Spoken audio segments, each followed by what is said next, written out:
Hello guys, welcome to Soumya talks. ఈరోజు elections కాబట్టి అమ్మమ్మ ఓట్ ఎట్లా వేయాలో చెప్తా అంది, విందాము. ఏం కట్క చెప్పు,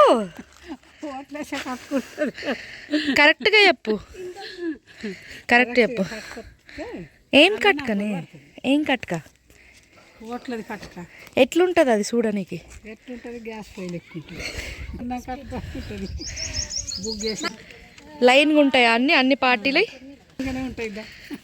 సో నువ్వు ఓట్ వేయనికి పోతుంది అనమాట. It's her first vote.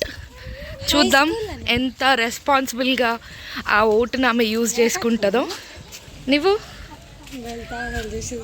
Excited? చూస్తాను ఎంత. నీ ఫస్ట్ టైం ఓట్ ఫ్రెండ్స్ అందరికీ ఒపీనియన్ రివ్యూ తీసుకుందామా? చూద్దాం పద. మన వాళ్ళకి ఫోన్ చేద్దాం.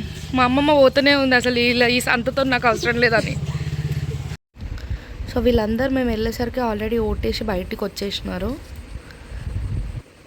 చిన్న చిన్న పిల్లలు కూడా వేస్తుర్రు. ఐ థింక్ ఇది వాళ్ళ ఫస్ట్ ఓట్ కావచ్చు. ఈ అమ్మమ్మ నన్నే చూస్తుంది. సో మా ఆంటీ చూసిర్రా, వాళ్ళ కొలీగ్స్ వీళ్ళంతా, వాళ్ళకి ఎలక్షన్ డ్యూటీ పడింది అనమాట.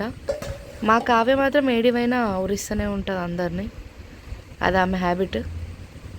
వేరే వేరే ఊళ్ళో ఉన్నవారు కూడా ఆటోస్ వేసుకొని వచ్చేసినారు.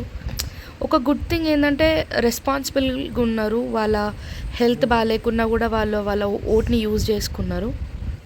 So nice. పాపం మార్నింగ్ వచ్చినారు వీళ్ళు. బాగా చెప్పేస్తుంది ఇంకా ఓపిక లేక. మన next 5 years of future is depended on 1 vote. దాన్ని కరెక్ట్గా యూజ్ చేసుకుందాం. Thank you for watching. Keep supporting us.